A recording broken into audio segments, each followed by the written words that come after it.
अल्लाहुम्मा सल्लि अला सय्यदिना व मौलाना मुहम्मदिन मादनिल जूद वल करम व आलिहि व बारिक वसल्लिम। तमाम तारीफ़ें हम्द व सना अल्लाह ताला जल्ल मजदुहुल करीम के लिए।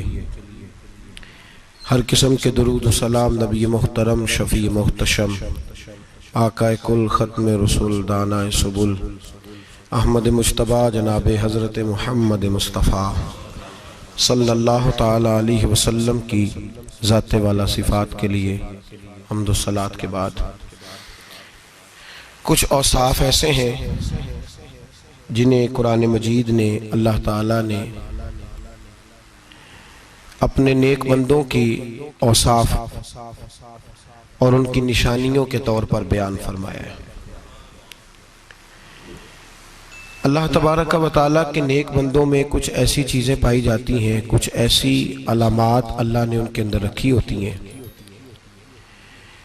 कि उनकी वजह से मुआशरा अमन, सुकून, प्यार और मोहब्बत का मुआशरा बन जाता है। उन खूबियों में से 3 खूबियाँ ऐसी हैं जिन्हें सूफिया ने बतौर लाजिम एक अल्लाह के बंदे के लिए, नबी पाक अलैहिस्सलाम के गुलाम के लिए ज़रूरी करार दिया है। वो 3 खूबियाँ हैं सादगी, आजिज़ी और कनात। जिस आदमी के अंदर ये 3 बातें पाई जाती हैं कि वो सादा भी हो, इज्ज़ो इनकिसार वाला भी हो और जो चीज़ें अल्लाह ने उसे दी हो उस पर उसकी कनात भी हो, वो राज़ी भी हो, तो ऐसे शख्स पर अल्लाह तबारक व तआला की ख़ास रहमत नाजिल होती है। जिस बंदे के अंदर ये सलाहियतें पाई जाएं। हम देखते हैं कि इस ज़माने में सादगी, आजिज़ी और कनात वाला पहलू खासा मुश्किल होता चला जा रहा है। कोई भी बरादरी हो, कोई भी कबीला हो, कोई भी इलाका हो, लोगों को अपना आप दिखाने का बहुत शौक होता जा रहा है। मैं भी हूँ, मुझे भी मानो, मेरी भी सुनो और मेरी भी तारीफ करो, मेरी तरफ भी तवज्जो करो, ये माहौल बन गया है। अगर आप सादगी वाले नहीं होंगे तो फिर आपने कुछ चीजें उधार की ओढ़ी होंगी जो असल नहीं। सादगी जो होती है वो असल होती है, असल रूप होता है आदमी का। अगर आपके अंदर सादगी नहीं होगी तो फिर आपने कुछ चीजें ऐसी अपने ऊपर लागू कर रखी होंगी जो आपका असल नहीं। तो जब आदमी असल से हटता है तो बेसुकून होता है। अल्लाह तबारक व तआला ने मुंह में दांत बनाए हैं तो ये असल है। इनके अंदर धागे के बराबर भी कोई चीज चली जाए तो वो बेचैन कर देती है, क्योंकि वो असल नहीं होती। तो जब आप सादगी में रहेंगे तो असल जगह पे रहेंगे, असल जगह पे, फिर आप तकलीफ में मुब्तला नहीं होंगे। आजिज़ी का मतलब ये होता है कि आप अल्लाह के किसी बंदे को हकीर ना समझें, छोटा ना समझें, जलील ना समझें। एक होती है एहसासे कमतरी कि समझना कि मैं माली तौर पे मेरे पल्ले कोई शय नहीं है, देखो कितना, ये एहसासे कमतरी है। आजिज़ी ये होती है कि ये ना समझ ले बंदा कि मेरे अंदर सलाहियत ज्यादा है, ये कमी है, ये छोटा है, ये निकम्मा है, ये बिल्कुल गुनाहगार है, ये तकब्बुर है। आजिज़ी से रहें, अल्लाह के हर बंदे को अपने से अफजल समझें, आजिज़ी के साथ रहें। कनात ये है कि आपको जो अल्लाह ने दिया है समझें कि मेरा रब सबसे ज्यादा मेरे ऊपर ही मेहरबान है, उसने जो मुझे दिया है वो किसी और को नहीं दिया। ये शुक्र के तौर पर, तकब्बुर के तौर पे ये भी नहीं। कनात करें। आजिज़ी जब आपके अंदर होगी, सादगी होगी, तो जिंदगी इत्मीनान से गुजरेगी, सुकून से गुजरेगी। और आजिज़ी और सादगी का ये वाला तर्जुमा नहीं कि जिस बंदे ने मैले कपड़े डाले हो आप समझें कि ये बड़ा सादा आदमी है जी, हफ्ता आया ना आया नहीं तो सादा है। ये सादगी नहीं होती। नफासत तो हुसैन है इस्लाम का। नबी पाक सल्लल्लाहु अलैहि वसल्लम ने एक मालदार आदमी को फटे पुराने कपड़े पहने हुए देखा था तो हुजूर ने मना किया था। फरमाया अगर अल्लाह नेमत देता है तो बंदे पर उसका असर देखना भी पसंद फरमाता है। अच्छे कपड़े छोड़ दें तो आप सादा हो गए, ये मतलब नहीं। बहुत सारे गरीब लोग भी सादे नहीं होते। जो हर वक्त कहता रहता है मैं किसी चौधरी को कुछ नहीं समझता, तो वो सादा है। जो कहता रहता है कोई नहीं मेरी नजर में, मैं आप बड़ा सियाना हूं, फलाना बंदा आया तो मैंने लाजवाब कर दिया, दो बातें नहीं फिर वो कर सका आगे से, तो आप सादे, आप तो बड़े महान तेज आदमी है भाई, आप तो अपनी करामत सुना रहे। सादगी, सादगी का मतलब है बेतकल्लफ जिंदगी जिसमें कोई तकल्लुफ ना पाया जाए, जो बंदा हो वही वो बयान करे, ये सादगी है। ये सादगी के खिलाफ है कि आप जो नहीं है वो आप, मेरा एक तजर्बा है, इसको आप कुरान और हदीस का निचोड़ ना समझिएगा, मेरी जाती बात है तो इसको जादी रहने दीजिएगा। कभी कभी मैं परेशान होता हूँ, आप किसी की दावत खाने जाए ना, वो अकीके की हो, वलीमे की हो, कोई भी हो, अच्छा जब आप खा लेते हैं ना तो फिर वो आदमी मुतालबा करता है कि आप उसकी तारीफ करें, फिर उसका ये मुतालबा होता है। वो बिल्कुल मेरी तरह का देहाती भी हो तो कहता है मैं मुंडिया नूं कल आख्या कि लियाओ फिर कोई कट्टा चंगा तगड़ा जिहा, अज जी आखन ना कि जनाब एदी दावत सी ते इस पकाए कुछ नहीं। वो फिर जिसले कट्टा एडा वधिया लिया के नाई अगे रखा तो उन्हें पहली बारी इंज दा वेख्या सी, उन्हें फिर बनाया कि कमाल कर छड़ी। मुतालबा क्या है उसका भला, तुहानू आखे कि जिंज दी तुसां रोटी पकाई मैं कदे नहीं खादी, ये हर आदमी का मुतालबा, हर आदमी। जनाब मैं सवेरे गया हूं तो ताजी सब्जी स्पेशल आपके लिए मैं लेके आया हूं, और ये वो वाली लाया हूं जो मिलती नहीं थी पूरी दुनिया से, सिर्फ मुझे मिली है। तो ये आजिज़ी नहीं, ये सादगी नहीं, ये बनावट है। ये मैं अमीर गरीब, ये सारे लोग ये काम करते हैं, सारे। जो हम नहीं वो हम बन के दिखाते हैं, जो हम हैं नहीं वो हम बनते हैं। उसका नुकसान ये होता है कि जब वो चीज जो असल नहीं होती वो आती है तो तकलीफ देती है। नबी पाक अलैहिस्सलाम की जिंदगी सादी थी। किस तरह की सादी थी? दो जुमले, हजरत अब्दुल्ला इब्ने अब्बास के दो जुमले और बात खत्म कर दी। फरमाते हैं मेरे रसूल पाक अलैहिस्सलाम की जिंदगी सादी थी। ये कैसी सादी थी? फरमाते हैं जो मिलता था हुजूर पहन लेते थे, जो सामने आता था खा लेते थे। कोई तकल्लुफ नहीं कि मैंने ये नहीं खाना, ये खाना है, ये नहीं लेना, ये लेना है, ये मिजाज नहीं, तबीयत नहीं। हमारी तो पसंद नापसंद होती है ना। हुजूर को कद्दू ज्यादा पसंद था, ये तो आपको हदीस में मिलेगा, ये तो मिलेगा, लेकिन ये नहीं मिलेगा कि नबी पाक सल्लल्लाहु अलैहि वसल्लम को गंदम नापसंद थी, ये नहीं मिलेगा। आपको ये तो मिलेगा कि रसूल पाक को दूध ज्यादा पसंद था, ये नहीं मिलेगा कि सादा पानी नापसंद था। ये तो आपको मिलेगा कि नबी करीम सैयद आलम सल्लल्लाहु अलैहि वसल्लम जमीर पर सोने को पसंद करते थे, ये नहीं मिलेगा कि चारपाई पर सोने को नापसंद करते थे। यानी हुजूर की जिंदगी सादी है, उसमें तकल्लुफ हमारी पसंद नापसंद होती है, और जो जोश है हमें पसंद नहीं वो फिर है ही नहीं सही, वो गलत हो गई फौरन, वो सिरे से उसका कोई असर ही नहीं रहा, वो बिल्कुल तबाह हो गई। मेरे हबीब पाक सैयद आलम अलैहिस्सलाम ने सादी जिंदगी गुजारी और आजिज़ी वाली जिंदगी गुजारी। हम लोग आजिज नहीं होते, आजिज नहीं हो। अगर हम लोग आजिज हो जाए तो लड़ाइयां खत्म हो जाए। हर खानदान में हर घर में लड़ाई है, इसका मतलब है कि आजिज़ी, जहां आजिज़ी होती है वहां लड़ाई, वहां लड़ाई नहीं होती, झगड़ा नहीं होता। हमारा भाई से, भतीजे से, भांजे से, बीवी से, ससुराल वालों से, रिश्तेदारों से, भाइयों से अगर इख्तलाफ चल रहा है और हर जगह चल रहा है तो सारी जगह तो गलतियां नहीं ना पाई जाती, कहीं हमारी भी गलती होती है। तो ये जो इख्तलाफ चल रहे हैं और सुलह नहीं हो रही, इसकी वजह यह है कि हमारे अंदर आजिज़ी इनकिसारी हो, तो फिर तो झगड़ा ही कोई नहीं। मेरे नबी पाक अलैहिस्सलाम की जिंदगी में आजिज़ी है, इनकिसारी है, इसलिए हुजूर ने कभी लंबी चौड़ी बातें नहीं सुनाई। सहाबा कहते हैं नबी पाक अलैहिस्सलाम तकरीर छोटी करते थे, नमाज लंबी पढ़ते थे। तकरीर, नमाज, हमारी बातें लंबी और नमाजें अल्लाहु अकबर, उल्ट बिल्कुल सिलसिला। नबी पाक अलैहिस्सलाम ने सादगी, आजिज़ी को अपनाया। बहुत गरीब आदमी, बड़ा माड़ा बंदा जो 100 रुपया दिहाड़ी लेता है, और बाहर जब वो दिहाड़ी करने गया है तो वो शाम को जब उसने ना समेटा है ना वो सीमेंट और रेत और वो सारी चीजें, तो वहां वो झाड़ू फेर के आया है।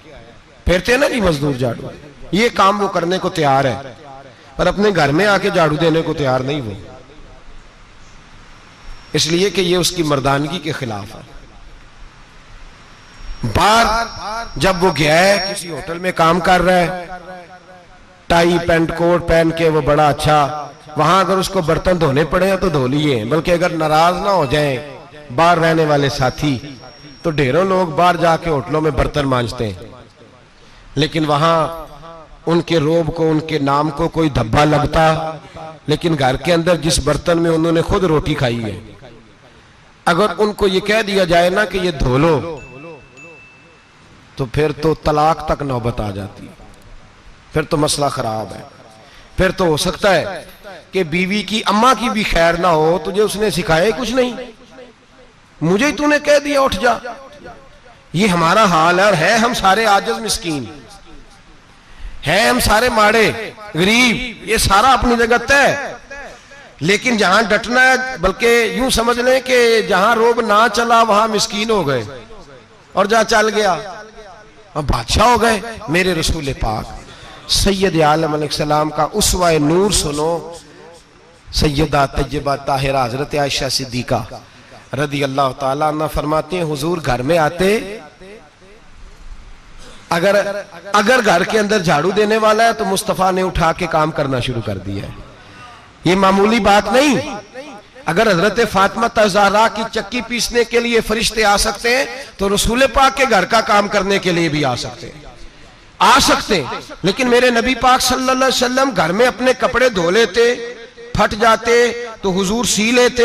यहां तक कि हजरत आयशा फरमाती है, एक दिन हुजूर ने कहा खाना पकाओ, तो मैंने कहा कनीज आटा गूंद रही है। नबी पाक ने मालूमात की तो पता चला कि वो कनीज तो जा चुकी, बीमार थी। फरमाती है हुजूर ने अपने दस्ते मुबारक से आटा गूंदा, नबी पाक ने गूंदा, नबी पाक ने। लगे जो मजदूर शाह ऐसा, न धुन न दौलत सरबराह ऐसा, अर्श नशी का जमी पे घर है, मेरा पैगंबर अजीम तर है। नबी पाक ने आटा गूंदा, और आटा गूंद के फरमाया आयशा आओ रोटी पका दो। मैंने आटा गूंद दिया है। ओ भाई मैं बहुत बड़ा नवाब हूं मैं आजिज मिस्कीन, लोगों की मैं कमियां कोताहियां सुनाता हूं, लेकिन अगर जरा सा भी हाथ हिलाना पड़े तो उस वक्त ना जहां रोब चलता है वहां तो चलाना चाहिए ना। जितना हमारा दबदबा बनता है, आजिज़ी इनकिसारी, ये इंसान को संवारती है, ये उसको सुकून देती है, ये उसके अंदर पैदा करती है वो चीज जो उसे अल्लाह के करीब करती है।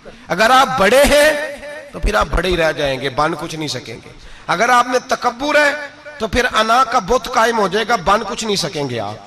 हर आदमी को अपना आप दिखाने का शौक है, बनाने का शौक है, शोहरत, नाम भरी, अपने आप को जाहिर करना, बताना।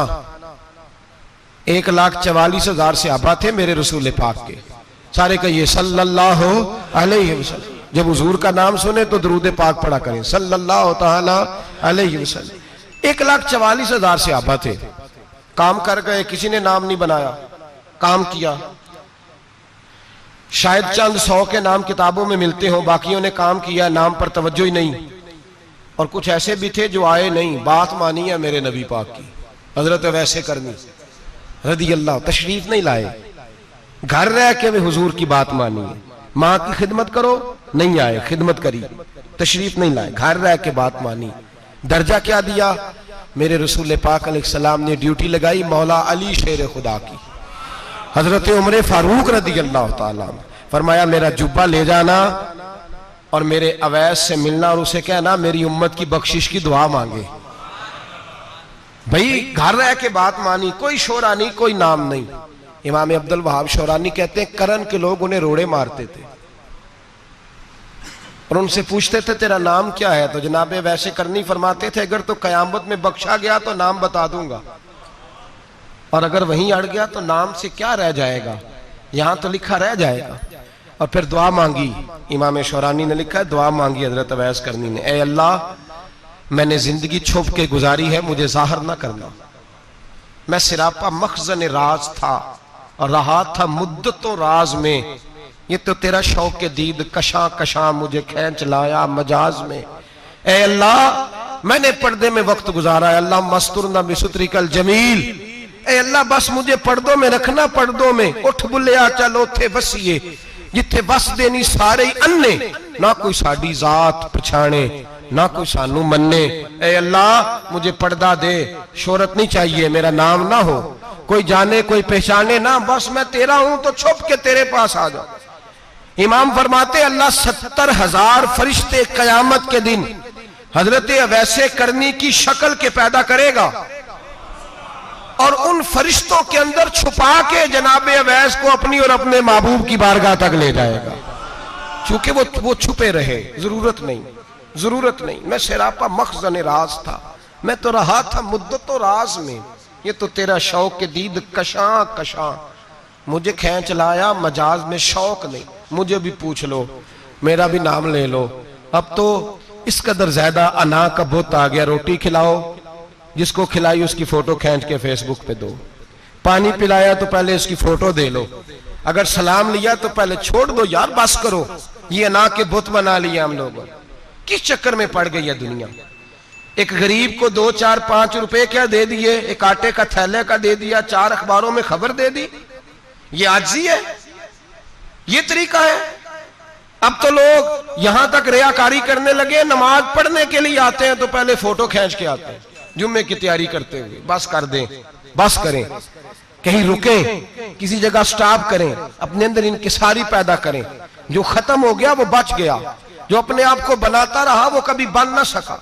बचा वही जो रब की बारगाह में मिट गया। हमारी तो उम्र गुजर गई है अपने आप को तामीर करते, सारी जिंदगी गुजर गई। मेरा भी नाम लो, 30 साल में रह के आया हूं जी सऊदी अरब के फलाने मोहल्ले में। किसी से मेरा नाम पूछोगे तो पहुंच जाओगे। क्या होते थे आप वहां, क्या नाम पूछे?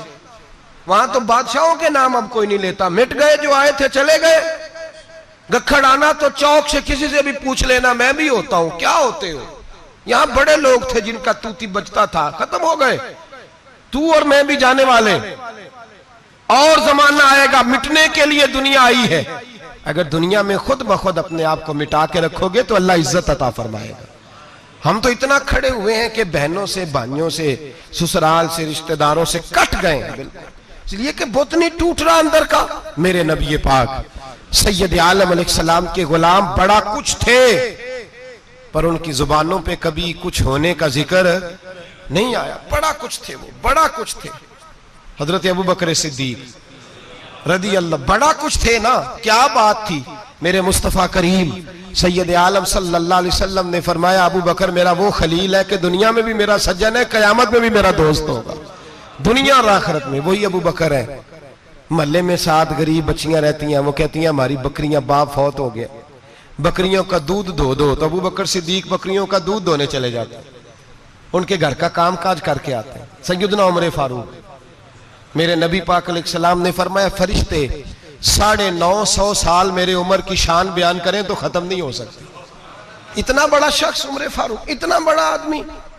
एक दिन ऐलान किया उमर फारूक ने, लोगों मस्जिद में आओ, बात करनी है।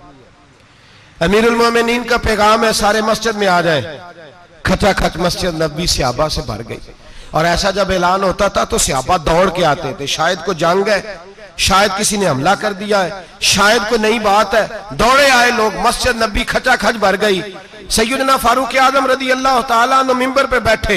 हजरत अब्दुर रहमान इब्ने औफ रदी अल्लाह तआला अन्हु फरमाते हैं कि सहाबा तजस्सुस के देख रहे हैं कि पता नहीं किसी तरफ से पैगाम नहीं आ गया, कोई काफिर हमला नहीं करने लगा, अल्लाह जाने क्या हुआ है, बड़ी परेशानी है। उमर बैठे, अल्लाह की हम्द की, नबी पाक सल्लल्लाहु अलैहि वसल्लम पर दुरूद पढ़ा और फिर उमर फारूक बोले, फरमाने लगे, मैं जब मक्के में रहता था ना तो कभी घर में कहत आ जाता था, कभी कहत आता था घर में, बकरियों के दूध खुश्क हो जाते थे, गंदम नहीं मिलती थी, पानी नहीं होता था। तो फरमाया मेरी अम्मा मुझे खाला के घर भेज देती थी। कबीला बनु मखजूम, उस कबीले में मेरी खाला की शादी हुई थी तो वो मालदार लोग थे, उनके पास ज्यादा बकरियां, ज्यादा ऊंट, ज्यादा गायें, ज्यादा खेत थे। हजरत उमर फारूक फरमाने लगे, मैं उनके घर जाता तो मेरे खालू समझ जाते कि उमर को इसलिए भेजा गया है कि कहत आ गया है। फरमाते हैं वो मुझे सवेरे बकरियां चराने ले जाते, शाम तक मैं उनकी बकरियां चराता। अमीरुल मोमिनीन उमर, एक तरफ मसला यह है कि कैसर और किसरा की दीवारें हिल रही हैं उमर के नारों से, और इधर उमर मिंबर पे बैठ के खुतबे दे रहे हैं। फरमाते हैं मैं बकरियां चराता, शाम तक खाला के घर जाके मजदूरी करता, और फरमाते हैं शाम होती तो एक मुट्ठी किशमिश मुझे देते वो। आप फरमाते हैं मैं बड़े कद वाला था, एक मुट्ठी किशमिश मिलती है, कभी एक मुट्ठी खजूरें, मैं शाम को खा के सो जाता। कई कई महीने यूं ही गुजरते तो मेरी अम्मा का पैगाम आता कि हालात सही हो गया, मेरे बेटे को भेज दो। ये बात कही, हजरत उमर रोने लगे और फिर कहने लगे अब वो वक्त आया है कि लोग मुझे अमीरुल मोमिनीन उमर कह के पुकारते हैं। बस ये दो बातें की। उमर ने कहा चलो जोहर का वक्त हो गया, अजान पढ़ो, उठो नमाज पढ़े, उठो। अजान हुई, इकामत हुई, जनाब उमर ने नमाज पढ़ाई, लोग चले गए तो सैयदना अब्दुर रहमान इब्ने औफ यराना था जनाब उमर से, बाजू पकड़ के कहने लगे उमर सियाना बंदा यार तू ये दो बातें सुनाने के लिए इतना मजमा इकट्ठा किया था, ये दो बातें कहने के लिए कि मैं खाला के घर जाके मजदूरी करता था तो एक मुट्ठी किशमिश मिलती थी, एक मिट्टी मुट्ठी खजूरें, ये कहने के लिए कि मैं बकरियां चराया करता था। तो हजरत उमर फारूक रदी अल्लाह ताला अन्हु फिर रोए, फिर आंखों में आंसू आए। कहने लगे अब्दुर रहमान आज ना मिस्र शाम से कुछ लोग आए थे और वो बता रहे थे कि उमर तेरा डंका वहां भी बड़ा बजता है। वो मुझे कह रहे थे तेरे नाम के वहां भी बड़े दबदबे हैं, बड़े तज़किरे हैं। तो मेरा नफ्स मुझे कह रहा था उमर देखा देखा तू यहां बैठा है और वहां तेरे नाम का शोर हो रहा है, मुझे इसने बड़ा किया है। तो मैंने आज मुस्तफा के सारे गुलाम इकट्ठे करके अपनी औकात बता दी है। मैंने अपनी औकात बताई है कि मैं कुछ नहीं, कोई शय नहीं, कोई चीज ही नहीं, असी किसी दे कुछ नहीं जे लगदे, ना कोई साडा दर्दी। मैंने बताया है कि मैं तो किसी के बकरियां चरा के एक मुट्ठी किशमिश लेके गुजारा किया करता था। गुजारा मुझे मेरे कुछ साथी ना ले गए गुजरांवाला सर्दियों के मौसम में, मुझे कहने लगे स्वेटर पसंद कर लें अपनी मर्जी का। तो मैंने कहा यार मुझे तो वही मजा आता है जो मेरी अम्मा क्रोशिये से बनाया करती थी, वही वो पहले अब्बा पहनते थे, फिर वही स्वेटर बड़ा भाई पहनता था, फिर हमारे खाते में आ गया। और फिर उसकी तारीफें होती थी गुर्बत छुपाने के लिए, उसकी तारीफें होती थी, बड़ी बड़ी मेहनत से बना है जी, क्या बात है, बड़ा गर्म है, तो अब छोटे भाई को दे दिया जाए। हमने कहा वही जमाना देखा है, वही रंग देखा हुआ है और उस पर फख्र है। अब तो लोग जब कुछ हो जाता है ना, दो चार लोग जानने लगते हैं तो लोग फटाफट दावा कर देते हैं खानदानी रईस आजम हो, बड़ी बात है। ऐसी कोई बात नहीं, जिसको अपना आप याद रहता है उसे खुदा भी याद रहता है, जिसे अपना आप याद रहता है उसे रसूलुल्लाह भी याद रहते हैं, जिसे अपना आप याद रहता है उसकी नजर में दूसरे लोग भी कुछ होते हैं, दूसरे लोग भी कुछ होते हैं। मैं उम्रे के लिए हज के लिए जाता रहता हूँ, रब मुझे अपने फजल से बुला लेता है। तो मैं एयरपोर्ट से नीचे उतरा तो एक साहब मेरे जानने वाले थे, दौड़ के आए और मुझे कहने लगे क्या बात है, सुना है इस दफा आप सऊदी एयरलाइन से आए, सीधा मदीना शरीफ आए, क्या बात है आपकी। और मैंने कहा साहब छोड़ दें, मैं भी जब पहली दफा आया था तो मैं भी बड़ा घूर घूर के एयरपोर्ट देखता था, मैंने कभी देखा जो नहीं था, मैं बड़ा घूर घूर के देखता था, कोई ऐसी बात नहीं है, ये निजाम कुदरत है, बादशाह के फैसले हैं, वो जब चाहता है जिस तरह के चाहता है फैसले फरमा लेता है, तो ये उसके फैसलों की बात है।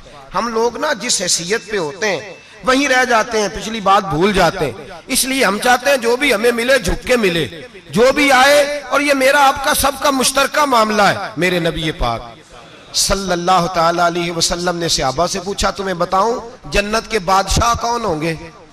जन्नत के आम लोग नहीं, जन्नत के, बोलिएगा जरा, जन्नत के अल्लाह बादशाह। जन्नत में तो जाना बड़ी बात है, हुजूर जन्नत का भी बादशाह, इब्ने माजा में लफ्ज है। तुम्हें पता है जन्नत के बादशाह कौन होंगे? तो मेरे मुस्तफा करीम सल्लल्लाहु ताला अलैहि वसल्लम के गुलामों ने कहा हुजूर हमें नहीं पता।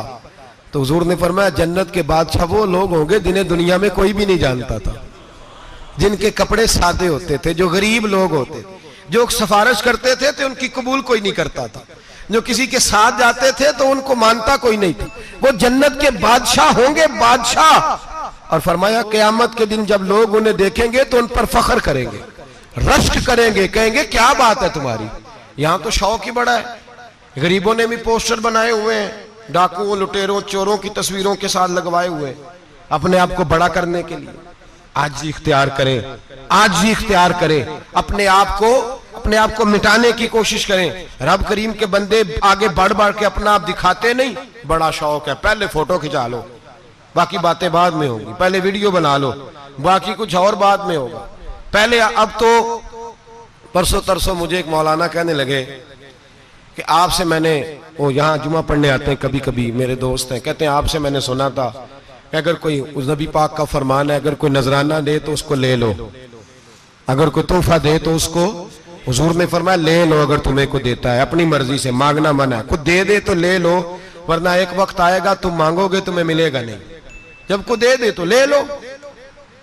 कहने लगे आपने कहा था को दे तो उस वक्त से मैं, कोई सूट देता है मुझे मेरी मस्जिद का नमाजी तो मैं ले लेता हूं, कोई मुझे कोई और शय देता है तो मैं आपसे सुन के, तो अगर मेरी मस्जिद का नमाजी सूट पकड़ाते साथ फोटो भी खींचे तो फिर मेरे लिए क्या हुक्म है, वो खुशबू की डब्बी देते हुए साथ फोटो भी खींचे फिर मेरे लिए क्या हुक्म है। कहने लगे रमजान में ये हाल हुआ है कि लोग कपड़े दे रहे थे और फोटो खींच रहे थे, क्या चक्कर है, कहां चले गया, गरीब आदमी की इज्जत नफ्स को कुचल डाला पकड़ के। एक जोड़ा साल के बाद इमाम को दिया, उसकी भी तस्वीर खींच के फेसबुक पे दे डाली। ये हमारी आजिज़ी है, ये हमारा प्यार है, ये हमारा अंदाज है। भाई ये हम गलत रास्ते पे, गलत डगर पे चल निकले, हमें वापस आना पड़ेगा। मेरे नबी पाक अलैहिस्सलाम ने आजिज़ी को पसंद किया, हुजूर शोहरत से, नामवरी से दूर रहते। नबी पाक अलैहिस्सलाम ने आजिज़ी, इनकिसारी और सादगी और कनात इनको अपना के रखा, सीने से लगा के। ये नहीं कि माल नहीं आया, बहरीन से लाखों दिनार आए हुजूर के जमाना ज़ाहिरी में, तबूक के बाद फतूहात हुई तो लाखों दिनार आए, लेकिन हजरत आयशा कहती है हमारे घर में 4 दिन के बाद ही रोटी पकी है, हमने एक वक्त ही खाना खाया, लाखों रुपया आया है, पर हमारे घर के अंदर जो खाना आया है वो सिरका ही आया है। हमने रात अगर रोटी बच गई है तो सवेरे उठ के रात वाली खाई है। हमारे घर के अंदर वही हालात रहे, इसलिए कि मेरे नबी पाक अलैहिस्सलाम ने फरमाया मैं तुम्हारी दुनिया से हासिल करने नहीं आया, मैं तो मुसाफिर की तरह वक्त गुजारने आया। हम ज्यादा के चक्कर में निकले तो बड़ा कुछ कुचल के आ गए, बड़ा कुछ। आजिज़ी जब पैदा होती है, इनकिसारी जब पैदा होती है, जब तवाज़ु आती है, फिर इंसान बनता है, फिर वो समझता है, फिर उसके अंदर तब्दीली आती है, फिर वो। और बुजुर्ग फरमाते हैं आजिज़ी वाले को नमाज में भी लज्जत आती है, वरना तो किसी ने पूछा था, एक शायर इस्लामाबाद में रहते थे, तो उनसे किसी ने पूछा कि आपका शहर किस तरह का है। उन्होंने कहा मेरा उस शहर अदावत में बसेरा है जहां लोग सजदों में भी लोगों का बुरा सोचते हैं। मेरा उस शहर अदावत में बसेरा है जहां लोग सजदों में भी लोगों का, नमाज पढ़ते हुए कहते हैं देखो कितनी बू आ रही है इससे, कपड़े नहीं बदल के आया, नमाज पढ़ते हुए भी साथ वाले के बारे में बुरा सोच रहे। जब आजी सैयद अहमद कबीर रिफाई रहमतुल्लाह ताला अलैह, ये सिलसिला रिफाइया के शेख हैं, आला हजरत रहमतुल्लाह अलैह ने इनकी बड़ी तारीफ लिखी है फतावा रज़विया में। मिस्र के अंदर सिलसिला रिफाइया और शाज़िलिया, बहुत सारे लोग इस सिलसिले में मुरीद हैं। सैयद अहमद कबीर रिफाई इतने बड़े सूफी थे कि मेरे मुस्तफ़ा करीम सल्लल्लाहु अलैहि वसल्लम के रोजे पर हाजिरी देने गए। नबी पाक की बारगाह में हाथ दुआ करें अल्लाह हम सबको वहां हाजिरी नसीब फरमाए, अल्लाह हम सबको बार बार ये मौके अता फरमाए। सैयद अहमद कबीर रिफाई हाजिरी देने गए तो जब नबी पाक के गुम्बद पे पहुंचे तो कहने लगे या रसूलल्लाह मैं कब्र देखने नहीं आया, मैं तो दीदार करने आया। हुजूर ये तो ज़ियारत में करता रहता था, दीदार करने आया। ये कह के रोने लगे, इतनी देर रोए कि मेरे मुस्तफ़ा करीम ने अपना दस्ते मुबारक कब्र से बाहर निकाल दिया, हाथ मुबारक बाहर आया, 10,000 लोगों ने देखा। कितने लोगों ने? अब यहां भी लोगों को शक होगा जी कैसे बाहर आया, तो बुखारी सुना देता हूं, मसला जरा हल हो जाए। मस्जिद नबी की तामीर हो रही थी, तामीर तो कहते हैं कि दीवार नहीं, तामीर करते वक्त ना एक दीवार गिरी, ये बुखारी के लफ्ज है, दीवार गिरी तो एक पैर बाहर आ गया। पैर को देखा तो कहते हैं हाथ रखते थे तो उसमें बिल्कुल ऐसे था जैसे खून साइडों पे हो गया, बिल्कुल जिंदा। शोर हो गया कि ये नबी पाक का कदम मुबारक है, हुजूर का। बहुत सारे लोग इकट्ठे हुए, उलमा को बुलाया, पैर देखा तो कहने लगे नबी पाक का नहीं, ये तो सैयदना फारूक आजम का है। जब ये कहा ना फारूक आजम का है तो फिर एक शोर उठा कि ये हाल है उनके गुलामों का तो सरकार का आलम क्या होगा। ये हाल है उनके गुलामों का तो फिर सरकार का आलम ये बुखारी है। तो जिंदा है वल्लाह, तो जिंदा है वल्लाह, मेरी चश्मे आलम से छुप जाने वाला। सैयद अहमद कबीर रिफाई इतने बड़े, नबी पाक सल्लल्लाहु अलैहि वसल्लम ने दस्ते मुबारक बाहर निकाला, 10,000 लोगों ने देखा। किसी ने हजरत सैयद अहमद कबीर रिफाई से पूछा कि बाबा इतना बड़ा दर्जा, इतना बड़ा मकाम कैसे मिला? तो बाबा जी कहने लगे, जिंदगी में कभी किसी को हकीर नहीं समझा, किसी को कभी हकीर, कभी किसी को अपने से कमतर नहीं समझा। तो अल्लाह ने, देखे ना, अगर आप नहीं समझेंगे तो उसके लिए भी आपको उन्वान मिल जाएंगे, और अगर समझना है अपने आप को बड़ा तो उसके लिए भी मौके मिल जाते हैं। हजरत शफीक बल्खी बहुत बड़े सूफी बुजुर्ग हुए, पर नौजवान थे, जवानी में ही अल्लाह ने बड़ा मर्तबा दिया। हजरत अब्दुल्ला बिन मुबारक बूढ़े थे, दोनों एक महफिल में इकट्ठे हुए। अब बगदाद सारा मानने वाला था और दोनों का मानने वाला था। आखिर में दुआ बुजुर्ग कराया करते थे महफिल के इख्तिताम पर। हजरत शफीक बल्खी जनाब अब्दुल्ला बिन मुबारक से कहने लगे, आप दुआ करें, आप दुआ करें, आप बुजुर्ग हैं। अब जिसने जो मानना है उसे उसके लिए उन्वान भी मिल जाएगा। हजरत सैयदना अब्दुल्ला बिन मुबारक कहने लगे, बेटे तू दुआ कर, तेरी उम्र थोड़ी है, तेरे गुनाह भी थोड़े हैं, तेरी उम्र थोड़ी है, तेरे गुनाह भी थोड़े हैं। तो सैयदना शफीक बल्खी कहने लगे, नहीं हुजूर आप दुआ करें, आपकी उम्र ज्यादा है तो नेकियां भी तो ज्यादा ही है ना, नमाजें भी तो आपकी ज्यादा है ना, रोजे भी तो ज्यादा, रमजान भी तो आपकी उम्र में ज्यादा है ना, आज भी तो आपने ज्यादा। अगर आपने किसी को अपने से बड़ा समझना है तो उन्वान आपको मिल जाए, छोटा समझना है तो उसके लिए भी उन्वान आपको। बात तो ये है कि आप क्या करना, अगर आप किसी को हकीर समझना चाहते हैं तो बात खत्म हो गई। सैयद अहमद कबीर रिफाई फरमाते, जिंदगी भर कभी किसी को हकीर नहीं समझा। अल्लाह की सारी मखलूक की क्या बात है। अल्लाह कुरान में कहता है, इन्नल्लाह ला यस्तही अन यदरिब मसलन मा बऊदतन फमा फौकहा। अल्लाह शर्म नहीं करता कि एक मच्छर की मिसाल बयान करे या उससे भी कमतर। अल्लाह मच्छर की बात करता है इतना बड़ा होके, वो कहता है मैं करूंगा, मेरी मखलूक जो है मेरी तो हजरत अहमद कबीर रिफाई फरमाने लगे, मैंने कभी किसी को हकीर, बोलिए कभी किसी को हकीर। हम लोगों के पास उन्वान बड़े हकीर समझने के लिए, हम समझ लेते हैं। अमीर आदमी कहता है गरीब मेहनत क्यों नहीं करता, मेहनत करे अमीर हो जाएगा, उन्वान हुआ कि ना तनकीद करने का। 4 बच्चे हैं, करें कमाई, अमीर हो जाएंगे। अब वो हकीर समझ रहा है गरीब को, गरीब भी अमीर को हकीर समझता है। वो भी कहता है जो इसने कमाया सारा ही हराम है, जायज एक पैसा नहीं, उसने भी हकीर समझ लिया। यानी वो ये कह रहा है कि मैं हलाल खाता हूं, ये अमीर हराम खाते हैं, तो बात खत्म हो गई। उसने भी हकीर समझ लिया, इसने भी हकीर समझ लिया। अब उन्वान ही था ना, अगर उन्वान बदल लेते तो बात बन जाती।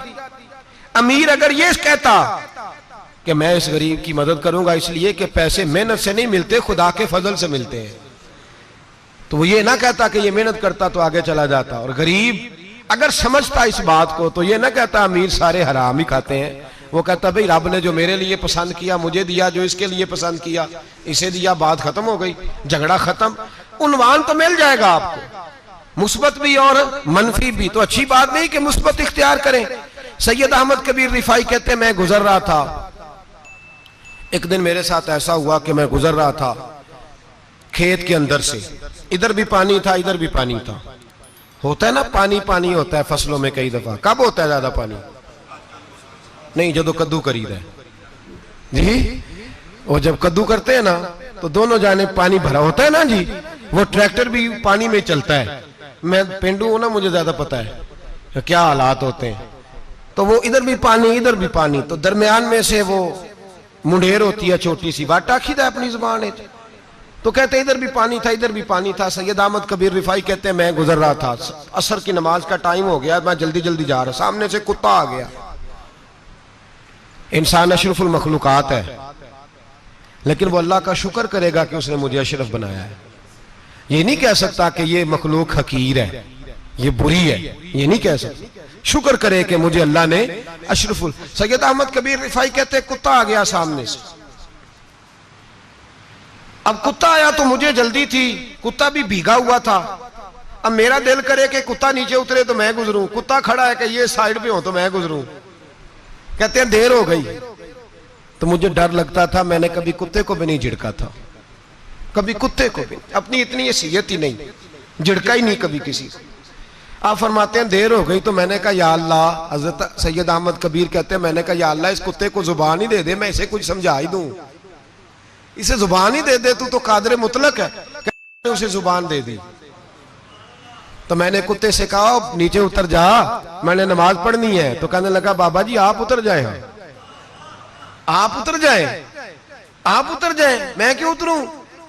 तो सैयद अहमद कबीर रिफाई कहते हैं मैंने उससे कहा कि बात यह है कि मेरे ऊपर नमाज फर्ज है, तेरे ऊपर फर्ज नहीं, तो मैंने नमाज पढ़नी है।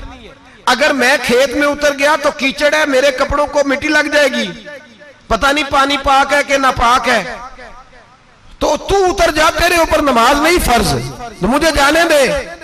तो सैयद अहमद कबीर रिफाई कहते हैं उसने ऐसी बात की कि मेरे ऊपर वजद तारी हो गया। कुत्ते ने बात की तो मैं कांपने लगा। राती जागे शेख सदावे, राती जाग दे कुत्ते, तैथों उत्ते मालक दा दर मूल न छड़ दे, भावे मारो 100 जुत्ते, तैथों उत्ते वो एक बुरकी दा कदर पछानन, भावे मालक हो मन सुत्ते, तैथों उत्ते रुखा सुखा खा दिने जा रुखा विच सुत्ते, ते तैथों उत्ते उठ बुलिया चल यार मना लै नहीं ते बाजी लै गए नहीं कुत्ते, उठ बुलिया चल यार मना लै नहीं ते बाजी लै गए कुत्ते, ते तैथों उत्ते। सैयद अहमद कबीर रिफाई कहते हैं वो मुझे कहने लगा आप उतर जाए। तो मैंने कहा भाई मेरे ऊपर नमाज फर्ज है, तेरे ऊपर फर्ज नहीं, तू उतर जा, मेरे कपड़े आलूदा हो जाएंगे तो क्या करूंगा? तो कहते हैं उसने बात की तो मैं घबरा गया और छलांग लगा के मैं खेत में उतर गया। मुझे कहने लगा बाबा जी कपड़े अगर आपके कीचड़ से आलूदा हो गए तो पानी से साफ हो जाएंगे, और अगर मुझे हकीर जान के आपका दिल आलूदा हो गया तो 7 समुद्रों से भी साफ नहीं होगा, कपड़े पानी से धुल जाएंगे, और दिल अगर तकब्बुर से आलूदा हुआ तो 7 समुद्रों से भी सही हो सकता ना ना ना। हकीर नहीं जानना, ना मौलवी को, ना सूफी को, ना दरवेश को, ना खेत में काम करने वाले को, ना पट्टे पे मजदूरी करने वाले को, ना गाड़ी का शीशा साफ करने वाले को, ना तेल डालने वाले को, ना किसी को हकीर ना जान, ना किसी के हाल पे तंज कर, ना किसी के गम का मजाक उड़ा, वो जिसे चाहे जैसा नवाज दे। ये मिजाज लुत्फ रसूल है। ना ना कोई आया लेके चला गया, कोई उम्र भर भी ना पा सका, मेरे मौला तुझसे गिला नहीं, ये तो अपना अपना नसीब है। भाई हकीर नहीं जानना। सैयद अहमद कबीर रिफाई फरमाते हैं वो कुत्ता तो गुजर गया, मैं दौड़ा घर गया, जाके मैंने गुस्ल किया, कपड़े बदले। फरमाते हैं पहले भी मैं असर पढ़ता था, पर आज जब नमाज पढ़ी तो बड़ा ही मजा आया।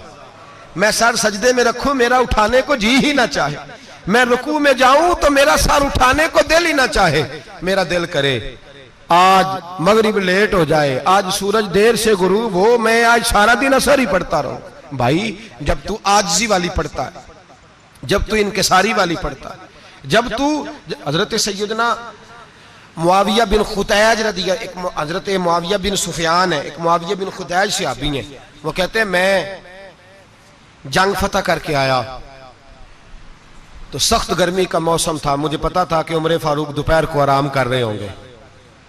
आप फरमाते मैं मस्जिद नबी में बैठ गया, एक बच्ची जनाब उमर के घर से निकली तो मुझे कहने लगी मुआविया आपका नाम है? मैंने कहा हाँ। अंदर जाके जनाब उमर को बताया तो उमर दौड़े आए, और जब आए तो सर पे टोपी कोई नहीं, पैरों में जूता कोई नहीं। कहने लगे मैं तेरा इंतजार कर रहा था, आज मुझे उम्मीद थी तू आएगा, तूने बताया क्यों नहीं? तो मैंने कहा हुजूर मुझे पता है रात सारी आप चेहरे पे कपड़ा डाल के मदीने की गलियों में रहते हैं, तो दोपहर को आप आराम करते होंगे, इसलिए मैंने कोशिश की कि आपको बेदार ना करूं, आप आराम कर रहे होंगे, इसलिए ये मैंने कोशिश की कि मैं बैठता हूं मस्जिद में आराम करता हूं, जब आप आएंगे तो देखी जाएगी। हजरत उमर फारूक ने जलाल किया, फरमाया तू मुझे गाफिल समझता है कि मैं सो जाऊंगा? और आप फरमाने लगे मैं कौम का खादिम हूं जिसकी इतनी ज्यादा रियाया हो वो सो जाए चुप करके, मैंने जवाब नहीं देना अल्लाह की बारगाह में?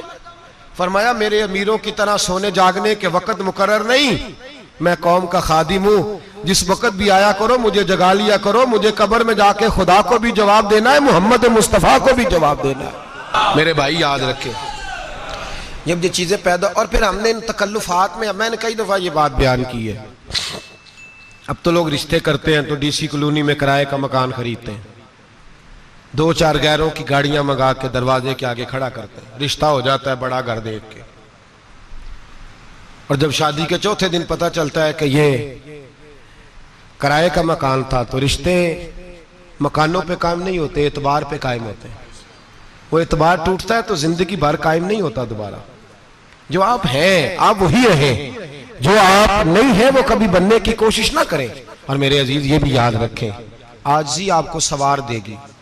और वैसे भी हम अल्लाह के हुजूर जाने वाले, अगर पर्दों में छुप के चले जाएंगे तो बच जाएंगे।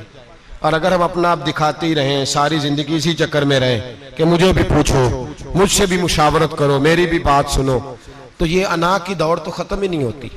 हिर्स सिर्फ पैसे की नहीं होती, हिर्स हवस शोहरत की भी होती है। और नबी पाक सल्लल्लाहु अलैहि वसल्लम ने इसको भी बयान फरमाया है कि ये जो तेरे अंदर चीज पैदा होती है ना, मैं जाना जाऊं पहचाना जाऊं, इससे भी अपने आप को बचा। सहाबा के बाद जिस शख्स की खिलाफत सबसे मजबूत हुई वो हजरत उमर बिन अब्दुल अजीज थे। इतनी बेहतरीन खिलाफत की कि लोगों को हजरत उमर का जमाना याद आ गया। हजरत उमर बिन अब्दुल अजीज, इराक में रहने वाली एक औरत थी। उस औरत का खामद फौत हो गया तो 5 बच्चियां यतीम थी। वो इराक से चली और जनाब उमर बिन अब्दुल अजीज के पास आई कि आप मेरी बच्चियों का वजीफा लगा दें।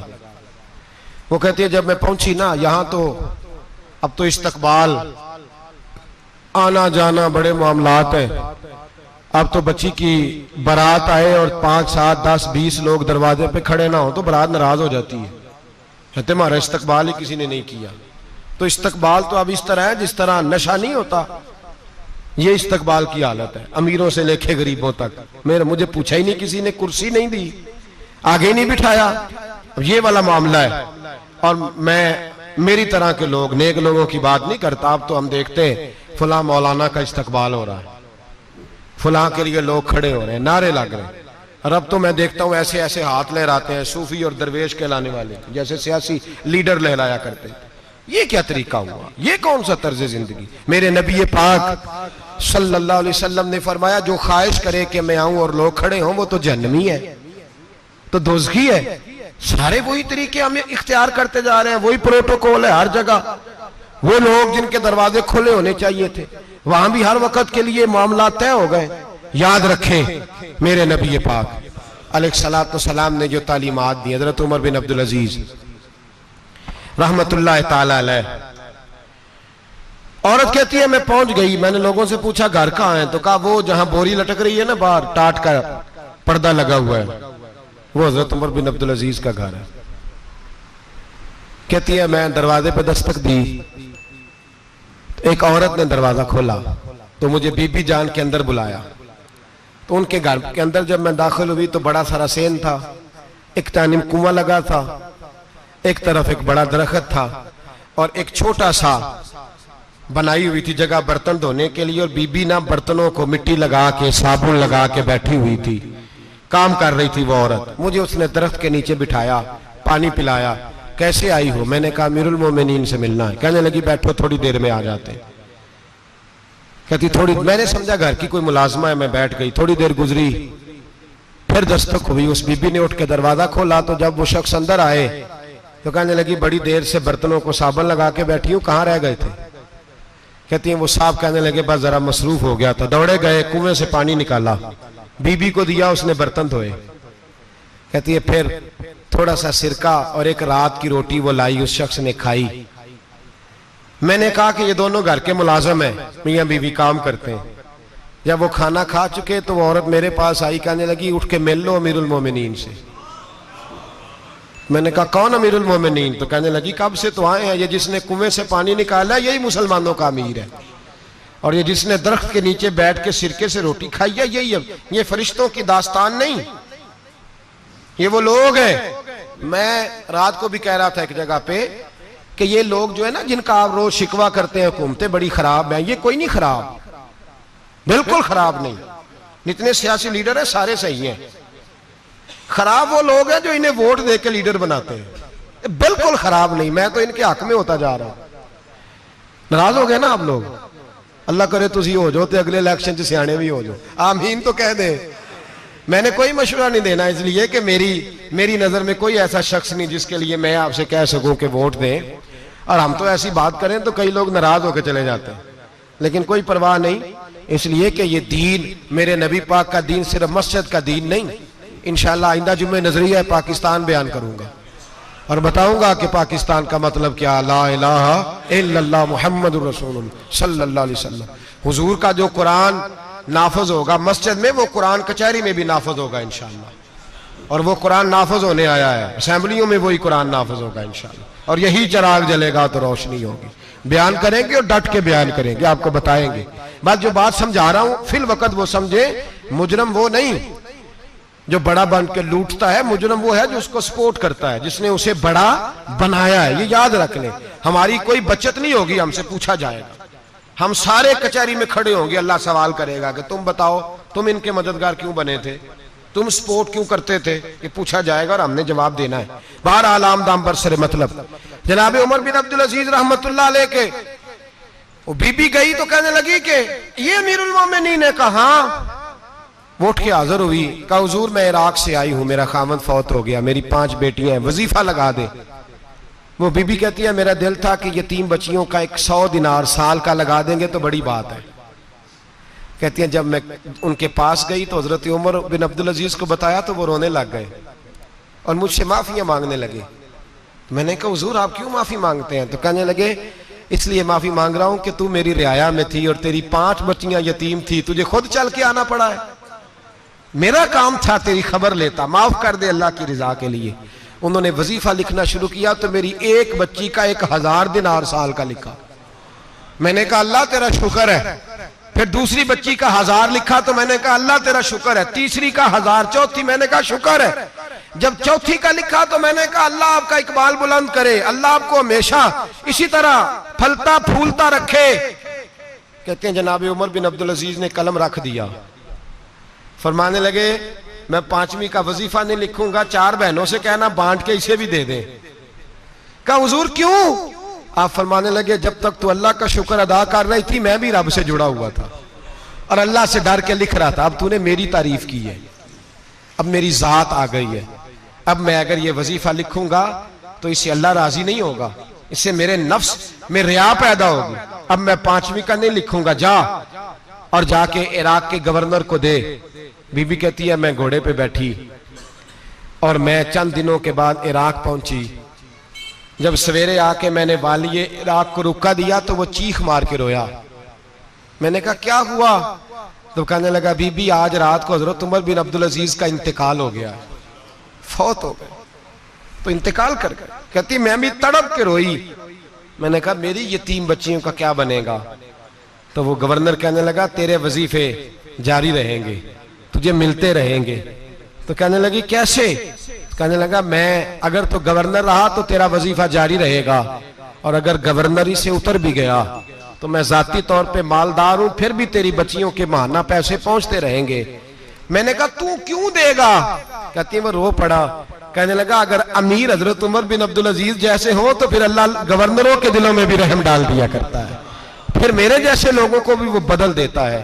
हजरत उमर बिन अब्दुल अजीज घर आए,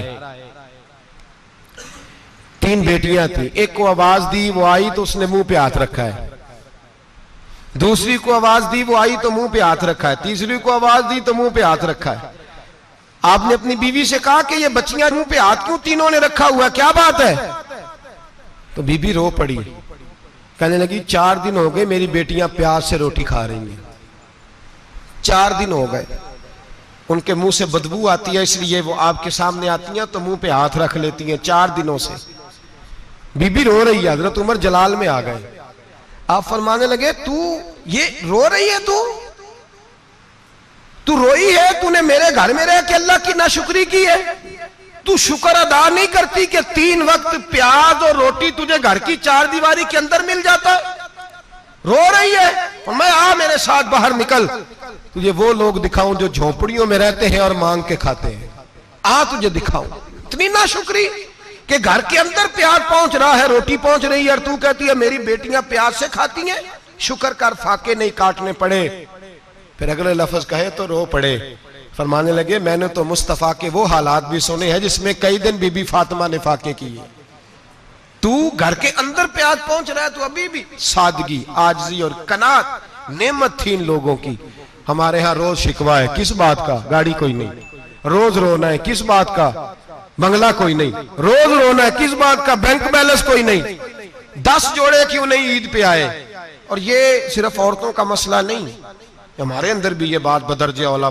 हम रोज अपने आप को मिस्कीन कहते हैं, गरीब कहते हैं, लाचार कहते हैं, मजबूर कहते हैं। कभी देखो वो जो झोंपड़ियों में रहते हैं, कभी पलट के देखो लोगों की तरफ जो पैदा हुए तो आंखें कोई नहीं थी, हाथ कोई नहीं थे, पैर कोई नहीं थे। वो देखो जो पैदा हुए तो सर पे बाप का साया कोई नहीं था। कैसे कैसे लोग वक्त गुजार रहे हैं। हम रोज आके कहते हैं कारोबार ठंडा हो गया है, हालात बड़े खराब हो गए, हम बड़े मजबूर। क्या हो गया साहब? अल्लाह के दिन है, सारे अल्लाह के दिन है। वसल अच्छा है ना फिराक अच्छा है, यार जिस हाल में रखे वही हाल अच्छा है। बस अपने आप को मुतमईन करें, आजिज़ी, इनकिसारी, किनात, सादगी, इसको अपनी जिंदगी का हिस्सा बनाएं। अल्लाह दौलत सुकून अता कर देगा। आखिर दावाना अनिल हम्दुलिल्लाह रब्बिल